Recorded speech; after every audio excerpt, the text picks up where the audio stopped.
शिक्षक जो शिक्षा के आड़ में करता था घिनौना कृत्य। अखिलेश सर है वो, मतलब हमेशा नोट्स देने के बहाने के लिए बुलाते रहते हैं घर रूम पे और बोलते हैं कि जो यहाँ आओगी तो मतलब देंगे नोट। जी हाँ, दरभंगा में छात्राओं से छेड़छाड़ और देर रात अपनी बिना कपड़ों की तस्वीर भेजने के साथ ही अश्लील बातें करने वाले हिंदी के प्रोफेसर अखिलेश कुमार पर लगे सभी आरोप सही सिद्ध हो गए हैं। फिलहाल यूनिवर्सिटी ने अखिलेश को हमेशा के लिए विभाग से बाहर कर दिया है और रिपोर्ट आने के बाद छात्राओं ने आरोपी प्रोफेसर की बर्खास्ती की मांग की। दरअसल छात्राओं के आरोप के बाद ललित नारायण मिथिला यूनिवर्सिटी ने आंतरिक रूप से जांच कराई थी। इस रिपोर्ट के अनुसार प्रोफेसर अखिलेश कुमार दोषी पाए गए और अब उनके निलंबन की कार्यवाही हो सकती है। फिलहाल यूनिवर्सिटी ने अखिलेश कुमार को हमेशा के लिए ही विभाग से बाहर कर दिया है। आपको बता दें कि ललित नारायण मिथिला यूनिवर्सिटी में हिंदी विभाग में प्रोफेसर डॉक्टर अखिलेश कुमार पर हिंदी विभाग की छात्राओं ने आपत्तिजनक तस्वीर भेजने का आरोप लगाया। साथ ही नोट्स के बहाने अकेले घर पर भी बुलाने जैसे कई गंभीर आरोप लगाए थे। इसे लेकर 29 जुलाई से 5 अगस्त तक यूनिवर्सिटी में छात्र संगठनों ने जोरदार आंदोलन भी किया था। तब पूरे मामले को देखते हुए कुलपति नैन का doctor LKVD college Tajpur Samastipur तबादला कर दिया गया था। इसके साथ ही आंतरिक जांच कमेटी गठित कर दी गई थी और अब करीब 1.5 माह बाद आंतरिक शिकायत समिति की रिपोर्ट सामने आने के बाद प्रोफेसर अखिलेश कुमार पर बर्खास्ती की तलवार लटक चुकी है। बहरहाल शिक्षा के पवित्र मंदिर को घिनौना करने वाले ऐसे शख्स का अंजाम यही होना चाहिए। अखिलेश सर है वो, मतलब हमेशा नोट्स देने के बहाने के लिए बुलाते रहते हैं घर रूम पे और बोलते हैं कि जो यहाँ आओगी तो मतलब देंगे नोट्स, लेकिन हम लोग कभी नहीं गए। कितना भी रात को भी मैसेज करते हैं, कॉल करते हैं, रिसीव नहीं भी करते हैं फिर भी मतलब कॉल करते हैं, इग्नोर करते हैं फिर भी मैसेज करते हैं। वो भी डर के मारे ना वॉइस कॉल करते हैं क्योंकि रिकॉर्डिंग हो जाएगा, इसलिए वो ऑडियो कॉल नहीं करते हैं।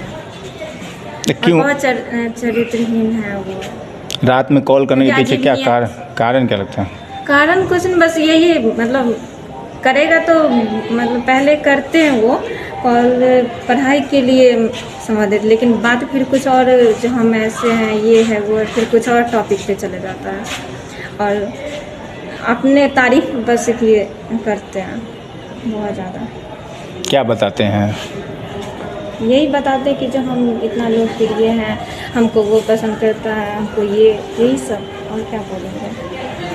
तो आपको उनके चरित्र पे भी सवाल उठा रही है, क्या उनके नियत पे कोई शक लगता है क्या? जी, नियत पे है तभी तो वो यहाँ पर भी तो नोट्स दे सकते थे ना क्लास में, वो वहाँ रूम पे क्यों बुलाते हैं?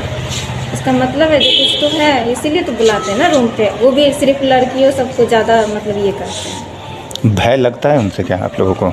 नहीं, क्यों भय लगेगा, क्योंकि अब हम लोग समझ गए हैं कि जो वैसे हैं। पहले पता नहीं था कि जो उनका नेचर ऐसा है, अब पता चल गया है। तो आप लोगों ने शिकायत भी की है इसकी या फिर कुछ नहीं की है? ये है ना शिकायत। कहाँ की है इसके?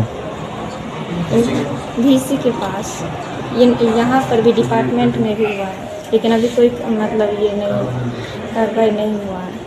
चाहते क्या हैं आप लोग? हम लोग चाहते हैं कि जो कार्रवाई हो, सर उनको मतलब यहाँ से निकाला जाए। देखिए, हम लोगों के साथ, हम लोग हिंदी विभाग के हैं, ठीक है, और हम लोगों के साथ यहाँ बहुत गलत हो रहा है। ये जो अखिलेश कुमार नाम का टीचर है, वो टीचर के नाम पे कलंक है, वो शिक्षक नहीं है। वो शिक्षक के नाम पे यहाँ के शैक्षणिक संस्थान को एकदम बर्बाद कर रहा है। और अगर आज हम लोग आवाज नहीं उठाते हैं तो कल को मेरी बहन यहाँ आएगी पढ़ने के लिए, और आज मेरे साथ जो हुआ है कल मेरी बहन के साथ भी हो सकता है। तो मैं VC से उनसे चाहूंगी कि वो जल्द से जल्द ऐसे भ्रष्ट टीचर को यहाँ से हटाए। अगर वो यहाँ से नहीं हटाते हैं तो हिंदी विभाग को अभी कुछ नहीं हुआ, आगे ये बहुत खतरा में रहेगा। ये बताइए जी, इससे पहले भी 2 लड़की गई थी और साक्ष्य के साथ उनसे वार्ता की जी, उसके बावजूद भी कोई कार्रवाई नहीं होता है, क्या कहना चाहेंगे? देखिए, ये तो वो बोलते हैं हमेशा कि राज्यपाल जो भी है उनसे उनका रिलेशन है, तो वो बोलते हैं कि तुम लोग कहीं भी जाओ, DVC के पास जाओ, राज्यपाल के पास जाओ, जिस कोर्ट जहां जाना है तुम लोगों को कोई नहीं मदद करेगा, हम तुम लोगों को रोड पे ला देंगे। वो डायरेक्ट धमकी देता है। धमकी दे रहे हैं, जी, डर भी लगता है। नहीं, हम लोग को क्यों डर लगेगा, क्योंकि हम लोग सही हैं, ठीक है, हम लोग को डर नहीं लगता है। अगर हम लोग गलत रहते तो हम लोग यहाँ आवाज उठाने नहीं आते। चलिए, तो आज आप लोग क्या कर रहे हैं? हम लोग कर रहे हैं यहाँ पे सारे जितना भी क्लास है वहाँ पे हम लोग ताला बंद कर दिए हैं और जा रहे हैं। अभी विभागाध्यक्ष को ही बोलेंगे आज से काम बिल्कुल बंद रहेगा, कोई भी ना पढ़ाई होगा ना विभाग का काम होगा। अगर होता है तो हम लोग यहाँ से नहीं हम लोग धरना प्रदर्शन करेंगे। देखा जा रहा है जिस तरह से हिंदी विभाग का बदनामी किया जा रहा है, कुछ शिक्षक के द्वारा जो है बार बार ये उनका नाम उजागर हो रहा है, उनके करतूत उजागर हो रहा है। क्या आने वाले भविष्य में कोई छात्रा यहाँ पढ़ने के लिए आएगी? बिल्कुल नहीं पढ़ने आएगी। अगर ऐसा हो रहा है तो यहाँ पे एडमिशन लेने से लड़कियां डरेगी, वो डरेगी, वो नहीं चाहेगी कि जिस यूनिवर्सिटी का टीचर इतना गंदा है वहाँ पे हम जाके एडमिशन ले और वहाँ पे अपने पढ़ाई को आगे बढ़ाएं। CIN न्यूज के लिए ब्यूरो रिपोर्ट।